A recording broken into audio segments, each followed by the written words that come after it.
होली की इस पूर्व संध्या पर आपसे कुछ मैं बहुत महत्वपूर्ण बात करने चला हूँ कि सबसे पहले आपको इस बात पर ध्यान करना चाहिए कि जीवन में आपका चिंतन किस तरफ जा रहा है। आपकी ज़िंदगी जो बहुत महत्वपूर्ण है वो किस तरफ मुड़ रही है। कहीं ऐसा तो नहीं है कि हर दिन आप चिंता की तरफ, व्यथाओं की तरफ, प्रदर्शन की तरफ, उलझनों की तरफ जाने लगे हो। अगर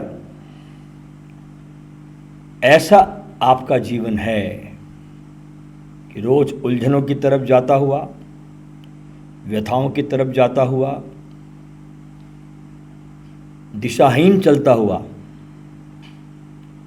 तो आपको अपने जीवन की दिशा बदलनी होगी। दिशा बदलने का ढंग यह है कि आपकी यात्रा मात्र वस्तुओं को इकट्ठा करके मर जाने का नहीं, वरन योग की आपकी यात्रा हो। हम जो अपने से अलग अलग हो गए, खंडित हो गए अपने भीतर, इसको मिलाने का नाम योग है। अपने खोजने में हो, दिखावे में नहीं हो। तो अपने आप को पाने से आज की यात्रा शुरू होनी चाहिए। अपनी यात्राओं को चिंता से हटाकर अपनी चिंता का इलाज क्या हो सकता है इसको ढूंढने में लगाना चाहिए। जैसे स्वामी जी आज आए थे लुधियाना से मेरे पास में, इन्होंने एक बहुत अच्छा सवाल पूछा है। इनके पास समस्याएं हैं बहुत, हर आदमी के पास समस्या है। समस्याओं के बिना तो जीवन ही नहीं ना, क्योंकि समस्याओं के लिए तो आपको संसार में परमात्मा ने भेजा ही है, ये भेजता क्यों? इन्होंने कहा कि समस्याएं बहुत है। तो मैंने उनको एक बात बोली, मैंने कहा दो प्रकार की समस्याएं होती है। एक जिसको हम कारण ढूंढ के उसको सुलझा सकते हैं। कुछ चिंताएं ऐसी होती है जो सुलझाना हमारे बस की बात नहीं है। तो उन चिंताओं को परमात्मा की तरफ समर्पित कर देना चाहिए कि तू जान, तेरा काम जान। जब आप ठीक कर ही नहीं सकते उसको, तो उन चिंताओं को आप जहां से आई है, जिसने दी है, उनको सौंप देनी चाहिए, तो शायद वो हट भी जाए। तो अपने जीवन को चिंतन की तरफ मोड़ दीजिए। अपने भीतर के कोलाहल को, जो 24 घंटे भीतर कोलाहल कर रहा है, उसको मौन की तरफ मोड़ दीजिए। कोलाहल को मौन की तरफ मोड़ दीजिए। इस जिस दुनिया में आप रहते हैं, शोर शोर और शोर, थोड़ा इस दुनिया से हटिए और थोड़ा शांति और मौन की दुनिया में चलिए। जैसे आप यहां पर आए, ये दिन, ये समय जो आपका जा रहा है, ये जो आप यहां आए हैं और जो आप इसमें डूब रहे हैं, ये करोड़ों की दौलत भी आप दे जाते तो आपको ये चीज़ नहीं मिलती जो आपको बिना शुल्क के मिल रही है। यहाँ पर आपको, यहाँ आप अपने लिए जी रहे हैं, दूसरों के लिए नहीं। यहाँ आपको अपनी कुछ संगीत, कोई खबर सुनाई पड़ रही है, अपने होने का एहसास आपको बहुत अच्छे से प्रकट हो रहा है। दुनिया के शोर में, जहाँ सब तरफ हाय मारी मची हुई है, मार्केट है, मार्केट शब्द का ही अर्थ होता है जहां मारकाट मची हुई है।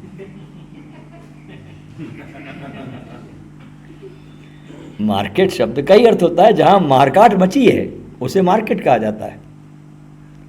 तो जीवन पूरा मार्केट में मत बिता देना, थोड़ा शांति और मौन की दुनिया में चलना और अपने तनाव को संतुलन की तरफ मोड़ दीजिए। लाइफ में एक संतुलन, और अपनी व्यथा को व्यवस्था की तरफ मोड़ दीजिए। जीवन में ऐसी व्यवस्था बनाइए आप उस व्यथाओं को दूर करने के लिए। अगर आपकी जिंदगी में व्यथा है, पीड़ा है, तो उन पीड़ाओं को दूर करने का एक ही मंत्र है, और वो है व्यवस्था, व्यवस्थित होना। हम अस्त व्यस्त हो गए, हम अस्त व्यस्त हो गए। तो जिंदगी में अस्त व्यस्त नहीं होना, व्यस्त तो होना है। तो व्यस्त तो सारा अस्तित्व, देखो सारा अस्तित्व पूरा व्यस्त है। एक सेकंड को भी ये सारा अस्तित्व कभी छुट्टी पे नहीं जाता। करोड़ों करोड़ों अरबों साल हो गए इस कायनात को, इसने कभी एक सेकंड को छुट्टी नहीं मांगी। कितना मस्त चलता है देखिए, क्योंकि अस्त व्यस्त नहीं है। इसको हम अस्त व्यस्त कर देते हैं। इस सारे पृथ्वी प्रकृति को हम अस्त व्यस्त करते हैं। आप अपने बारे में सोचें, दूसरों के व्यवहार को देखने से अच्छा है कि आप अपने बारे में सोचें कि मेरा व्यवहार दूसरों के लिए शुभ है या अशुभ है। मेरे कारण क्या किसी को कोई कष्ट तो नहीं पहुंच रहा है? मेरे होने से क्या कोई कष्ट पहुंच रहा है? और कई बार तो ऐसा होता है कि हम लोग जानबूझ के कष्ट नहीं भी दे रहे होते हैं, लेकिन फिर भी कष्ट पहुंच जाता है। वही गाना है ना फिल्मों में, निकले थे हम खुशी की तलाश में, गम राह में खड़े थे साथ हो लिए। निकले थे हम खुशी की तलाश में और गम राह में खड़े थे, हमारे साथ हो लिए। तो कभी कभी किसी को हम दुख देना भी नहीं चाहते, फिर भी कष्ट पहुंच रहा होता है। एक राशन की लाइन लगी हुई थी और एक बेचारा बिल्कुल पतला सा आदमी, बिल्कुल पतला पापड़, वो भी खड़ा था उस लाइन में। वो बार बार पीछे मुड़कर एक महिला से कहता था, बहन जी धक्का मत दीजिए, बहन जी धक्का मत दीजिए। थोड़ी देर के बाद उस बहन को गुस्सा आया, वो क्रोधित हो गई और एकदम जोर से बोली, क्या सांस लेना भी गुनाह है क्या?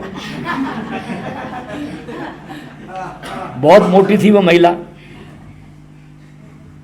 इतनी मोटी थी कि वो जैसे वो सांस भरती तो पेट फूलता था और उसका पेट उस पापड़ को लगता था।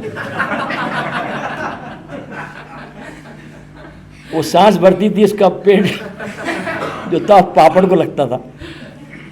पतला आदमी बेचारा धक्के से आगे चला जाता था, तो मुड़ मुड़ के बार बार कहता, धक्का मत दीजिए बहन जी, धक्का मत दीजिए।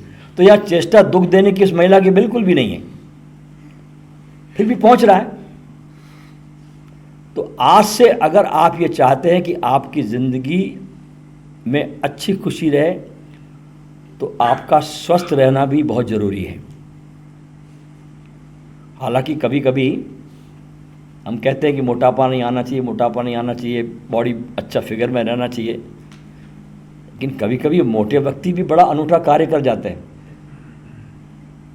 एक बार क्या हुआ कि एक घर में चोर घुसा, तो सेठ और सेठानी दोनों जाग गए, दोनों तगड़े थे, दोनों जाग गए और चोर को पकड़ लिया। तो जैसे ही चोर को पकड़ लिया तो पत्नी जो बहुत मोटी थी उसने चोर को नीचे गिरा के उसके ऊपर बैठ गई, सवार हो गई दुर्गा माता। और पति से बोला जल्दी से जाओ और पुलिस को लेकर आओ।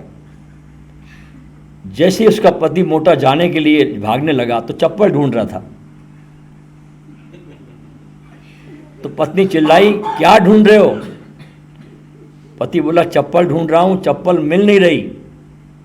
नीचे से बेचारा चोर जोर से चिल्लाया, भाई साहब मेरी चप्पल पहन के जा।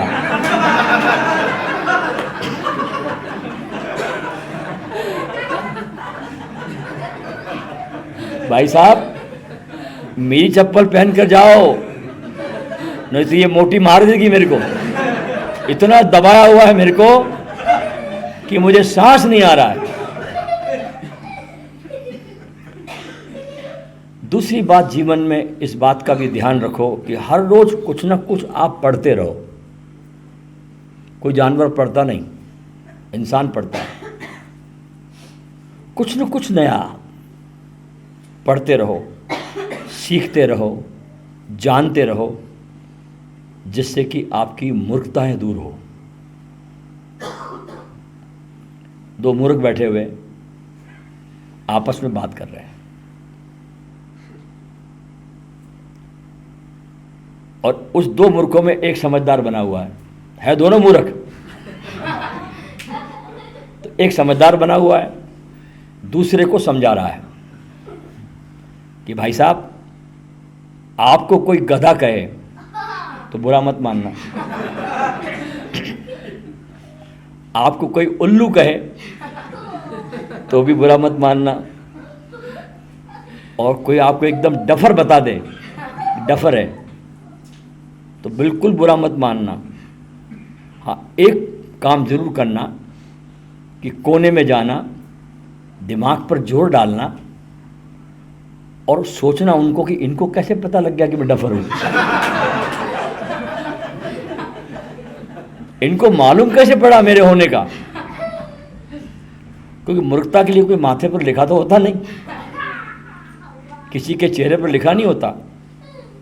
हमारे भाव, हमारे चाल चलन स्वयं हमारी मूर्खता को दर्शा देते हैं। इसलिए ध्यान रख लीजिए कि जितना जितना आप पढ़ते जाएंगे, सीखते जाएंगे, आपके अंदर की मूर्खता दूर होगी। ठीक? अगर चाहते हैं कि बदलाव आए आपके जीवन में, तो शुरुआत हमारे अपने से होनी चाहिए, दूसरों से नहीं। हम चाहते हैं घर में पत्नी को बदल देना, पिता को बदल देना, भाई को बदल देना, अपने को नहीं बदलना। तो कभी भी शुरुआत अपने से होनी चाहिए। 6वीं शताब्दी में जापान में एक बहुत अच्छे संत हुए जिसका नाम था दारुमा। इसकी मूर्ति आप हर जगह देखते हैं। एक जापान ने टॉय बनाया जो कि दारुमा गुड़िया, एक मोटी पेंदे की, भारी पेंदे की गुड़िया, जिसको धक्का देकर गिराओ तो गिरती नहीं, वापस आ जाती।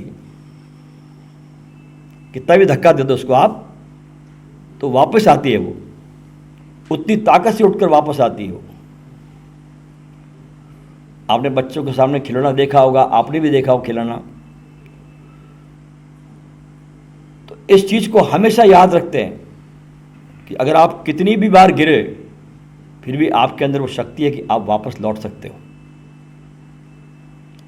अगर आपका ध्यान उठने में है गिरने के बाद, तो जिंदगी में आपके सौभाग्य आना शुरू हो जाएगा। ये गुड़िया हमको संकेत देती है, जापान की गुड़िया। आपका रिश्ता, जिन रिश्तों में आप रहते हैं, परिवार में, समाज में, दोस्तों में, जो आपके रिश्ते हैं, जब तक आपके रिश्ते में प्रेम है, और अगर रिश्तों में प्रेम नहीं है, तो आपका रिश्ता क्या हो गया? डेड, मुर्दा है। तो अपने रिश्तों को रोज आप पौधों की तरह सींचना, क्योंकि लगाकर भूल जाने से तो पेड़ भी सूख जाता है। कोई आपने पेड़ लगाया और आप उसको भूल गए, तो देर अबेर वो सूख जाएगा। तो रिश्तों को पौधों की तरह समझिए आप, जिसको रोज रोज सींचना पड़ता है, ये तो कुम्हला जाएंगे। एक दूसरे का ख्याल रखना शुरू कर दीजिए, प्रेम को बांटिए, परिवार में भी रिश्तों को बना के रखिए, अतिशय प्रेम से बना के रखिए। ख्याल रखेंगे इन बातों का तो आपके परिवार में प्रेम बना रहेगा। और लड़ाई भी हो जाए परिवार में तो आपस में बहुत देर तक ऐसा मत करना कि बोलना ही नहीं है, बोलचाल बंद कर देना, तुरंत बोलचाल चालू कर देना चाहिए। अक्सर हम देखते हैं कि बहुत लंबी खिंचाई चलती है ना बोलने की, बहुत घर का वातावरण खराब हो जाता है। करता कुछ नहीं आदमी, सिर्फ बोलता नहीं है, लेकिन उस ना बोलने की जो ज्वाला है ऐसी भभकती आदमी के शरीर से निकल निकल के पूरे घर में। तो संवाद, कभी भी आपके जीवन में बात घट जाए परिवार में तो संवाद जारी रहना चाहिए, बोलचाल कभी बंद मत करना। एक बार क्या कि पति पत्नी में लड़ाई हुई। अब लड़ाई होती तो पत्नी करती क्या, मायके में जाके बैठ जाती। जो पत्नियां होती हैं, मियाँ की दौड़ मस्जिद तक। तो पति पत्नी की लड़ाई हुई और जो पत्नी थी मायके में जाकर बैठ गई। 5-7 दिन हो गए, आपस में बात हुई नहीं। तो लड़की वालों के परिवार ने कहा कि भाई आपस में अगर बोलोगे नहीं तो काम बिगड़ जाएगा। तो पत्नी ने उधर से फ़ोन किया पति को, इधर पति ने फ़ोन उठाया, क्योंकि किसी तरह से समझौता तो होना था। उधर से पत्नी कह रही है तुम तो मुझे भूल गए हो, तुमने मुझे फ़ोन भी नहीं किया, तुम्हें तो याद भी नहीं आई। अब उधर से पति ने कहना शुरू किया कि नहीं भूला हूँ, याद आती रही। पति बेचारा फ़ोन पर हो कहता रहा। अब इधर से पत्नी ने फिर कहा मेरा सपना आया था कि नहीं आया था। पत्नी पूछ रही पत्नी से कि मेरा सपना आया था कि नहीं आया था। तो पति कहता कि नहीं। बोले क्यों? क्योंकि जब से तुम गई तब से मैं हनुमान चालीसा पढ़ के सो रहा हूँ।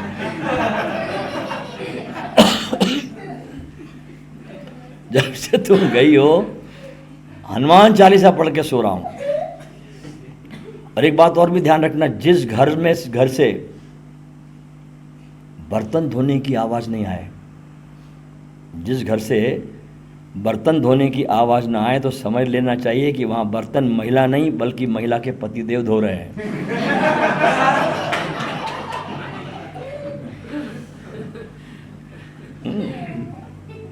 तो अगर आपने बोलना बंद कर दिया तो अंदर का जहर निकलेगा नहीं। तो हम एक सामाजिक प्राणी हैं, समाज में रहते हैं, परिवारों में रहते हैं। ओशो ने परिवार को छोड़ना, समाज से अलग होना नहीं सिखाया। हम आपको इसकी शिक्षा कभी नहीं देते। हमारा काम दुनिया के बिना चल भी नहीं सकता। दुनिया से हमारे संबंध पड़ते हैं, नाते जमते हैं। हमारे दोस्त एक मुसीबत लाल है, उनको एक मित्र ने फ़ोन किया, कहा कि यार 5,000 रुपये उधार चाहिए। मुसीबत लाल ने जवाब में कहा भाई 5,000 रुपये तो नहीं है, लेकिन यार तुम्हारा धन्यवाद जो आपने मुझे इस लायक तो समझा।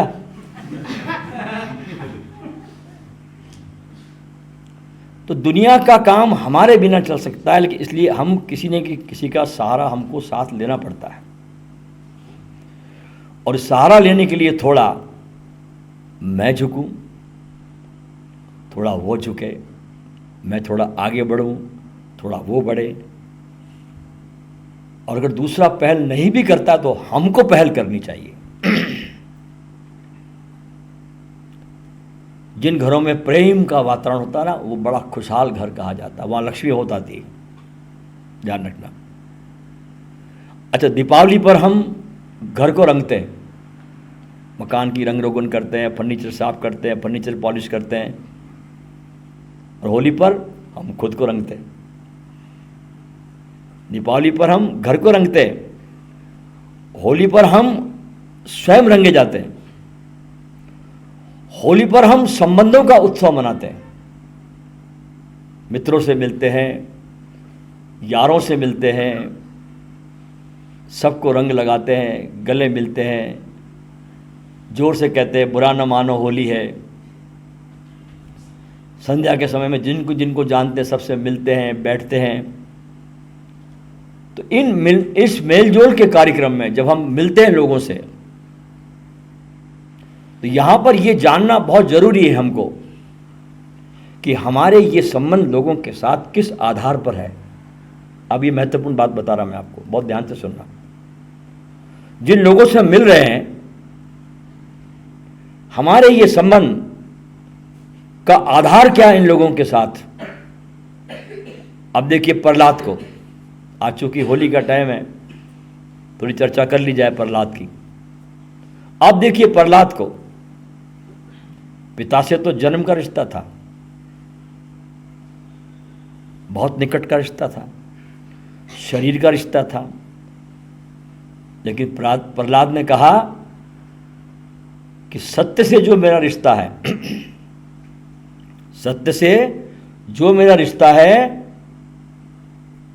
वो पिता से ज्यादा रिश्ता ज्यादा महत्वपूर्ण है। हिरण्यकश्यप सिर्फ पिता है मेरा, जिसने शरीर को जन्म दिया, और सत्य क्या है, परम पिता है। ऐसे पिता मैंने कई बार जन्म लिया, कई योनियों में आया, हजारों पिताओं की लंबी श्रृंखला है मेरे पास, जहां जहां जन्म लेता हूं मैं। तो जिस प्रहलाद की स्मृति में, जिस प्रहलाद के सम्मान में हम होली का ये त्यौहार मना रहे हैं, उस प्रहलाद का भाव देखिए आप,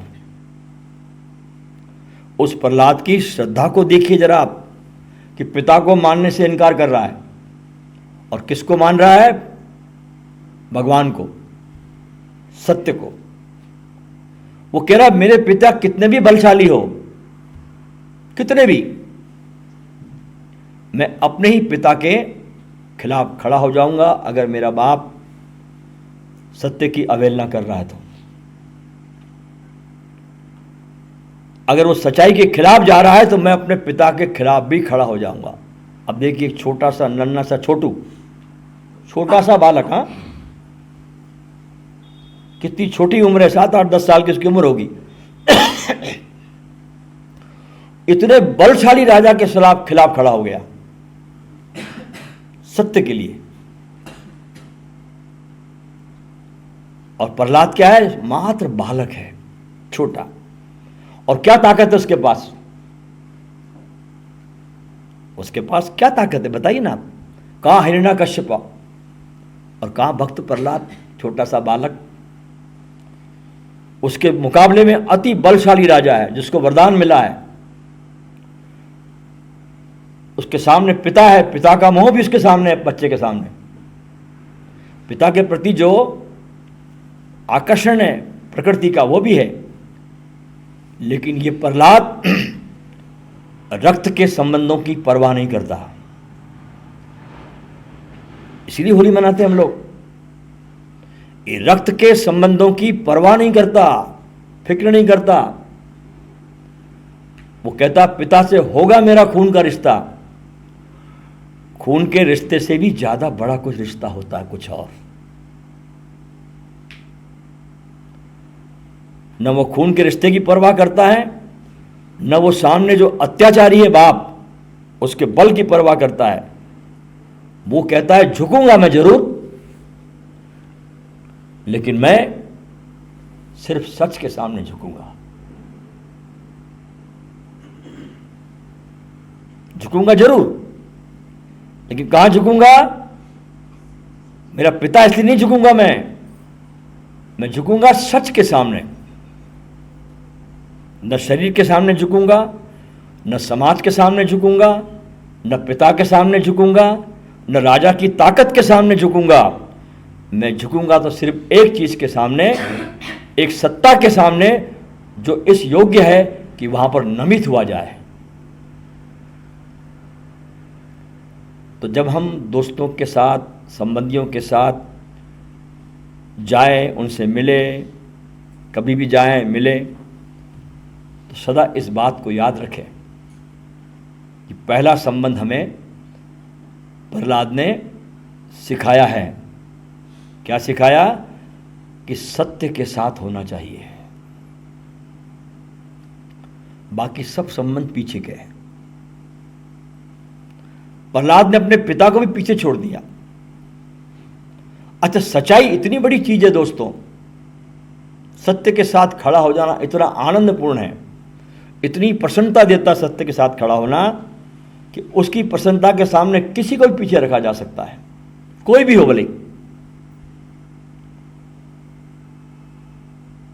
हो सकता है कि हम बहुत चालाक लोग हैं, हो सकता है हम बहुत सिद्धस्त हैं, हो सकता है किसी तरह से कुछ हम सिद्धियां प्राप्त कर ले, जैसे होलिका को प्राप्त थी उसकी बहन हिरण्यकश्यप की। कोई सिद्धि काम नहीं आती, कोई सिद्धि काम नहीं आती। होलिका ने, भुआ ने बड़ी चालाकी खेली। आ प्रहलाद, मेरी गोदी में बैठ जा, भुआ है, देखना ये कहानियां कुछ बता रही है आपको कि जब भी तुम सत्य के साथ खड़े होंगे तुम्हारा परिवार तुम्हारा पहला विरोध करेगा। ध्यान रखना, ये नियम है। जब भी कोई परिवार से कोई बालक परमात्मा के प्रेम में जाने की बात करता, सबसे ज्यादा दुश्मन उसकी मां हो जाती है। पहली बार, फर्स्ट केस वहां से शुरू होता है। मां पहले विरोध करती है, बाप विरोध करता है। यहां भुआ कह रही आ जा, मेरी गोदी में बैठ जा, और बेचारा प्रहलाद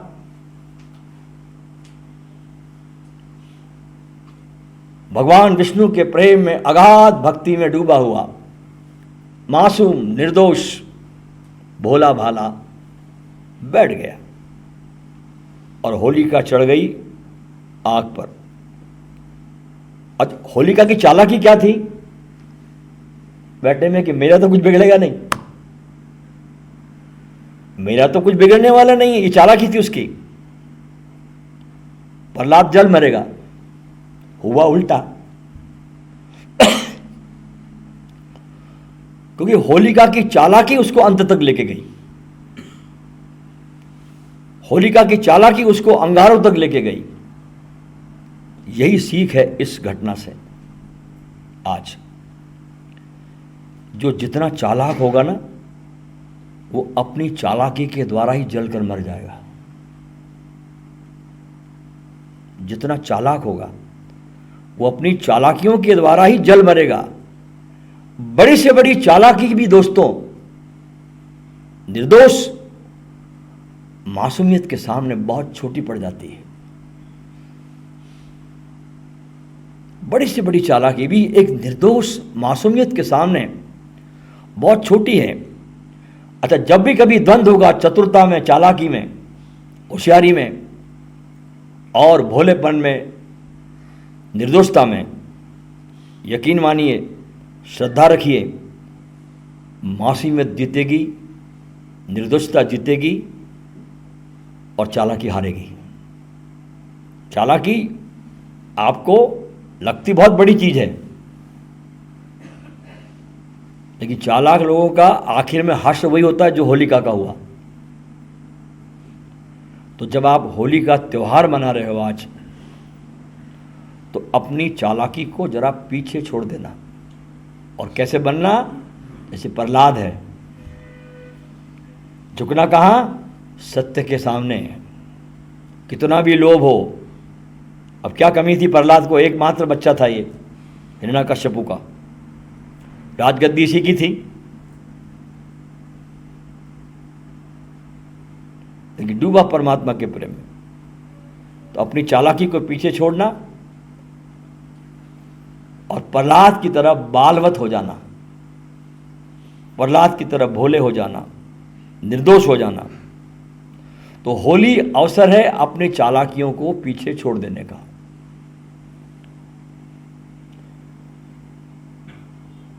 हमें लगता है कि जो जितना चालाक है संसार में वो आगे बढ़ता है। बात बिल्कुल झूठी है।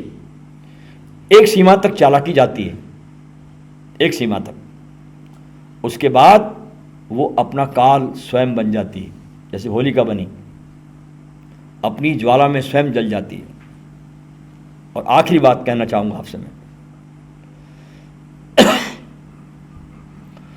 आपको जीवन में जिससे सब मिल रहा है, जो आपको देता है, जब आप सवेरे सो के उठते हो, रात सोते हो, तो भी आपके प्राणों की खबर लेता है, प्राणों की फिक्र करता है वो। आप तो सो जाते हो, आपको तो होश रहता नहीं, फिर भी वो श्वास लेता आपके लिए। तो आखिरी बात, जिससे सब कुछ मिला हो उसके खिलाफ कभी खड़े मत हो जाना। भगवान से वरदान पाया हिरण्यकश्यप ने, देखना सारा वरदान किसने दिया? भगवान ने दिया, और वो भगवान के खिलाफ खड़ा हो गया। और अहंकार की बड़ी पहचान होती है साहब ये, उससे जिससे सब कुछ मिला है उसको, वो उसका ही विरोध करने लगता है।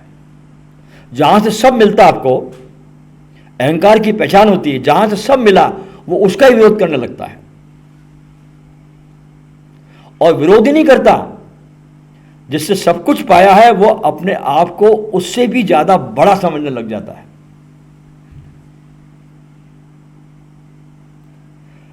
हिरण्यकश्यप जिससे पाया है वरदान, पा रहा है वरदान, और कहता है मैं उसकी पूजा नहीं करूंगा, बल्कि पूरे राज्य में निषेध आज्ञा लगा दी, कोई ईश्वर की भक्ति नहीं करेगा, हिरण्यकश्यप की भक्ति करेगा, सब मुझे चाहेंगे लोग, मेरी सत्ता है। भूल गया हिरण्यकश्यप बिल्कुल कि सत्ता ये उसको किससे मिली है, देने वाला कौन था। वैसे ही हमारे इंसान का जीवन है, बिल्कुल भूल जाता है वो कि जीवन किससे मिला है, बिल्कुल भूल जाता है। ये सूरज, ये चांद, ये सितारे, ये पानी, ये हवा ना हो तो उसका क्या होगा। भूल जाता है ये धरती उसने कमाई नहीं है, उसे मिली है। जीवन की जो मूलभूत चीजें उसको मुफ्त मिली हुई है, उसका कोई पेमेंट नहीं करता आदमी, उपहार मिला उसको। और कोई अनुग्रह का, धन्यवाद का भाव इंसान के अंदर नहीं उठता इस उपहार के रूप के लिए, बल्कि परमात्मा के खिलाफ आदमी खड़ा हो जाता है, उसको इनकार करता है और अपनी जिंदगी को झूठ पर आधारित कर देता है। हिरण्यकश्यप का उदाहरण किसी न किसी रूप में हम सब हिरण्यकश्यप है, और किसी न किसी रूप में हमारे भीतर प्रहलाद भी बैठा हुआ है। हमारे पास दोनों संभावनाएं हैं, हिरण्यकश्यप होने की भी और प्रहलाद हो जाने की। होली का अवसर इसलिए है कि हम अपने भीतर के बैठे हुए प्रहलाद को जागृत करें। और प्रहलाद कौन? आपका अपना स्वरूप, आपका अपना होना। इसको जागृत करने का नाम होली है। और जो आपको वरदान देता है ना, वो आपसे बड़ा होता है। आप तो चालाक होते ही हैं, जैसे हिरण्यकश्यप था, वो आपसे बड़ा चालाक होता है। जो वरदान देता है, जो वो कम चालाक नहीं होता, वो आपसे बड़ा चालाक होता है। अब देखिए इसने क्या क्या मांग लिया, न दिन में मरूंगा न रात में मरूंगा, तो गोधूली में मार दिया। अंदर मरूंगा बाहर नहीं मरूंगा, चौखट पे मारा। तो वरदान देने वाला तुमसे ज्यादा ऊंचा होता है। तो आज का जो ये होली का अवसर है, अपने भीतर के उस प्रहलाद के उस भक्ति के तत्व को सर्वोपरि करने का उत्सव है ये होली। आइए इसी भावदशा के साथ हम आज इस अभी और यहीं इस प्रहलाद को थोड़ा अपने भीतर झूम जाने दे,